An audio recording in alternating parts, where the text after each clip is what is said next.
Class 11th के सभी विद्यार्थी ध्यान दें। अगर त्रैमासिक परीक्षा में आपको अच्छे से अच्छे अंक प्राप्त करना है तो इस क्लास में जितने भी क्वेश्चन मैं आपके लिए लेके आई हूँ पूरे को आपको अच्छे से कंप्लीट करना है। आपका जो पेपर 80 नंबर का है, मेरे द्वारा बताए गए प्रश्नों से आप 65 से 70 अंक एग्जाम में ला सकते हैं। उसके लिए आपको पूरे क्वेश्चनों को अच्छे से कंप्लीट करना है और वीडियो में लास्ट तक बने रहना है ताकि हर एक प्रश्न को आप अच्छे से समझ पाए। तो बिना किसी देरी के पहले प्रश्न को हम पढ़ लेते हैं। पहला है सही विकल्प चुनिए। पहला सही विकल्प है निम्नलिखित में से किस विद्वान ने भूगोल शब्द का प्रयोग किया। इरेटोस्थनीज ने क्या किया था? विद्वान ने सबसे पहले भूगोल शब्द का प्रयोग किया। दूसरा है निम्नलिखित में से कौन सी संख्या बिग बैंग घटना को प्रदर्शित करती है? 13.7 अरब वर्ष, ये क्या है? बिग बैंग घटना को प्रदर्शित करती है। अगला है निम्न में कौन सेल अवसादी है? बलुआ पत्थर निम्न में से सेल अवसादी है। अगले प्रश्न की ओर बढ़ते हैं। वायुमंडल में ऑक्सीजन की मात्रा कितनी है? 21% है। वायुमंडल में ऑक्सीजन की संख्या कितनी है? 21%। पांचवा है भारत का क्षेत्रफल कितना है? 35.5 लाख वर्ग किलोमीटर भारत का क्षेत्रफल है ये इतना। तो 5 सही विकल्प हैं। स्क्रीनशॉट लीजिए जल्दी से, 5 ही आपके इम्पोर्टेंट हैं, कंप्लीट अच्छे से कर लें। अगले प्रश्न में आपके रिक्त स्थान है तो भर रखा है पहले ही मैंने पूरे पेपर को ताकि आपका समय कम खर्च हो। पढ़ लेते हैं इनको भी। तो भारत के मध्य से डेडेस रेखा गुजरती है। भारत के मध्य से कर्क रेखा गुजरती है। दूसरा है पृथ्वी पर जीवन डेढ़ वर्ष पहले आरंभ हुआ। 380 करोड़ वर्ष पहले पृथ्वी पर जीवन आरंभ हुआ था। अगला है ग्रेनाइट और बेसाल्ट डेढ़ सेलों का उदाहरण है। अग्नेय सेलों का उदाहरण है ग्रेनाइट और बेसाल्ट।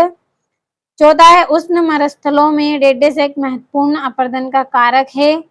पवन क्या है? उष्ण मरुस्थलों में एक महत्वपूर्ण अपर्दन का कारक है। पांचवा है भूकंप मापी यंत्र रेडिस कहलाता है। सिस्मोग्राफ कहलाता है भूकंप मापी यंत्र जिससे भूकंप को नापा जाता है। छठा है जीव भूगोल में रेडिस का अध्ययन किया जाता है। जीव भूगोल में जीव और वनस्पति का अध्ययन किया जाता है। तो आप यहाँ से कंप्लीट करें और साथ में आपकी जोड़ियां भी कंप्लीट है तो इनका भी स्क्रीनशॉट लेकर अच्छे से कंप्लीट करें। एक एक क्वेश्चन बहुत ही इम्पोर्टेंट है आज की इस क्लास में। तो अगर आपको अच्छे अंक लाना है तो अच्छे से मेहनत करें और अच्छे अंक प्राप्त करें। ये चौथा है आपका जिसमें एक वाक्य या एक शब्द में उत्तर बताइए। पहला है खनिज का मूल स्रोत क्या है? मैग्मा है खनिज का मूल स्रोत। दूसरा है मरुस्थलीय क्षेत्रों में उथली जल की झीलों को क्या कहते हैं? प्लाया कहते हैं मरुस्थलीय क्षेत्रों में उथली जल की झीलों को। तीसरा है पृथ्वी की त्रिज्या कितनी है? 6378 किलोमीटर है पृथ्वी की त्रिज्या।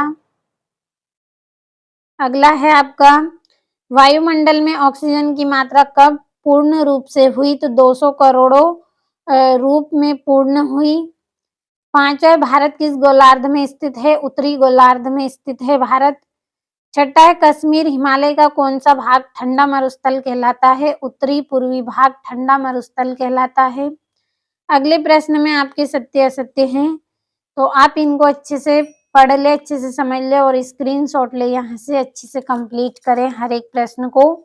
अब आपके यहाँ पे जो क्वेश्चन है 2-2 नंबर के उनको पढ़ लेते हैं। छठा है भूगोल की एक परिभाषा लिखिए। जीव भूगोल क्या है? सातवां है हमारे वायुमंडल में क्या क्या पाया जाता है। अथवा है लाप्लास के सिद्धांत में निहारिका किसे कहा गया है। आठवां है भूकंपी तरंगों के छाया क्षेत्र क्या है। और भूगर्भ की जानकारी के लिए प्रत्यक्ष साधनों के नाम बताइए। नवा खनिज क्या होते हैं? उदाहरण सहित बताइए। अथवा भूपर्पटी क्यों महत्वपूर्ण है। 10वां है बरखान किसे कहते हैं? ये कहाँ पाया जाते हैं। और मोनोनॉक क्या होते हैं। 11वां संपूर्ण भारत की तट रेखा की लंबाई लिखिए। तो इतने प्रश्नों का आप पहले स्क्रीनशॉट ले। खाड़ी तथा जल संधि में अंतर 2-2 नंबर के हैं, बहुत ही इम्पोर्टेंट है। एग्जाम में आपको देखने को भी मिलेंगे। जितने पेपर मैंने आपको कंप्लीट करवाए हैं सारे आए हैं आपके एग्जाम में। अब ये आपका अगला है, पश्चिमी तटीय मैदान पर कोई डेल्टा क्यों नहीं है? बांगर और खादर में अंतर स्पष्ट कीजिए। 13वां है, अपवाह से क्या तात्पर्य है? अथवा नदी द्रोणी और जल सांभार के अंतर लिखिए, अंतर इनमें दोनों में। 14वां है, घाटी रंध्र अथवा युवाला का विकास कैसे होता है? अथवा सेल से आप क्या समझते हैं? सेल के 3 प्रमुख वर्गों के नाम बताइए। 15वां है, पी तरंग में अंतर बताइए। चंद्रमा की उत्पत्ति किस प्रकार हुई? और भौतिक भूगोल तथा मानव भूगोल में अंतर बताइए। तो ये 14वें प्रश्न से आपके 3-3 नंबर के हैं। स्क्रीनशॉट लिया होगा। अगले प्रश्न की ओर बढ़ते हैं। ये यहाँ से है अगला, भारत को एक उपमहाद्वीप क्यों कहा जाता है? 17 पूर्वी तटीय मैदान एवं पश्चिमी तटीय मैदान में अंतर स्पष्ट कीजिए। अथवा भारत की नदियों की विशेषता का वर्णन कीजिए। 18वां है, पृथ्वी की आंतरिक संरचना का विस्तार से वर्णन कीजिए 4 नंबर में। पृथ्वी की परपटी में कौन कौन से प्रमुख तत्व पाए जाते हैं? 19वां है, नदी घाटी मैदान में पाई जाने वाली महत्वपूर्ण स्थलाकृतियां कौन कौन सी है? इनका विवरण दीजिए 5 नंबर में। और ये यहाँ से 20वें प्रश्न का अच्छे से स्क्रीनशॉट लेकर कंप्लीट कर लें।